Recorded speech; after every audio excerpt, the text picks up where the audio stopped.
Macbeth, Act 1, Scene 3, Summary and Analysis. The weird sisters meet on the heath and cast a spell, awaiting the arrival of Macbeth. Macbeth enters with Banquo, commenting, "So foul and fair a day I have not seen." They quickly notice the sisters, and Banquo greets them, first noticing their strange demeanour with, "What are these, so withered and so wild in their attire, that look not like the inhabitants of the earth, and yet are on it?" Macbeth bids them to speak, and they hail him first by his title, Thane of Glamis, then as Thane of Cawdor, and last as King.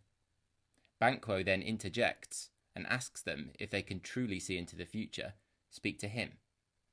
The witches then predict that Banquo's sons shall be kings, though he himself shall not. Soon after, the witches vanish as Macbeth implores them to stay and tell him more.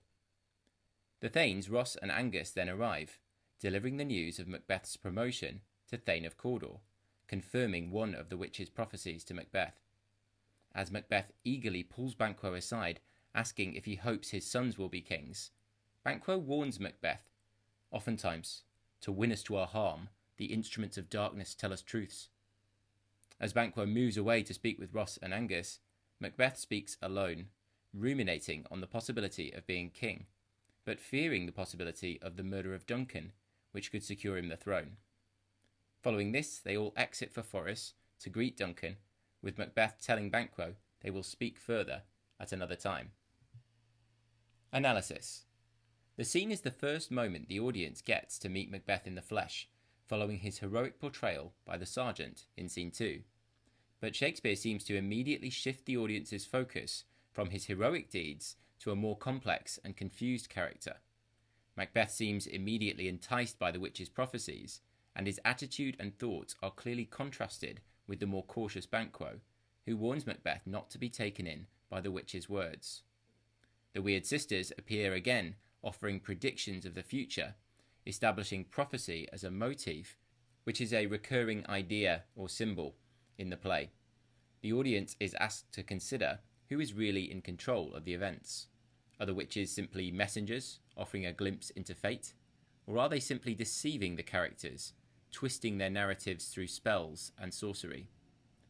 The witches sow confusion and discord in the scene, and their prophecy that Macbeth shall be king hereafter is the inciting incident for Macbeth's rise to power and subsequent tragic downfall. Shakespeare uses the scene to hold a mirror up to his own time, exploring the feverish fear and suspicion of witchcraft that was common amongst the population. Prophecies, though correct, are presented as evil temptations, as if to warn the audience of the dangers of trusting in supernatural powers. Our sympathies perhaps lie with the noble Banquo, who shows more foresight and wisdom in his warning to the more impulsive Macbeth. Key quote analysis. Consider how Shakespeare fills much of Macbeth's language with contradictions in this scene.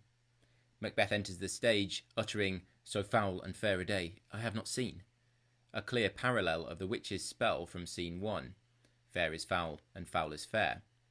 Soon after, in a dramatic aside, Macbeth reasons, "This supernatural soliciting cannot be ill, cannot be good," which again juxtaposes the idea of good and evil through the use of an oxymoron.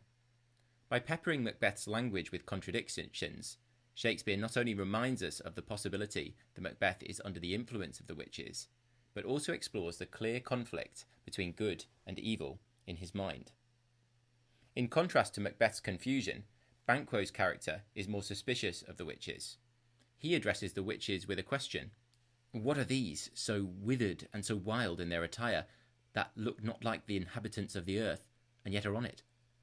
And Shakespeare uses alliteration in withered and wild to highlight the negative association of both words, revealing Banquo's caution and thoughtfulness. Furthermore, Banquo's warning to Macbeth, "Oftentimes, to win us to our harm, the instruments of darkness tell us truths," employs a metaphor, identifying the witches as instruments of darkness, suggesting they are simply tools or messengers from Satan, echoing the religious beliefs of the time. This scene functions as the inciting incident for the action of the play as a whole, introducing two main characters, the wayward protagonist Macbeth and his trustworthy foil, Banquo. The stakes are immediately raised, and the audience is filled with suspense as we wait to see if Macbeth will act on his ambitions for the crown.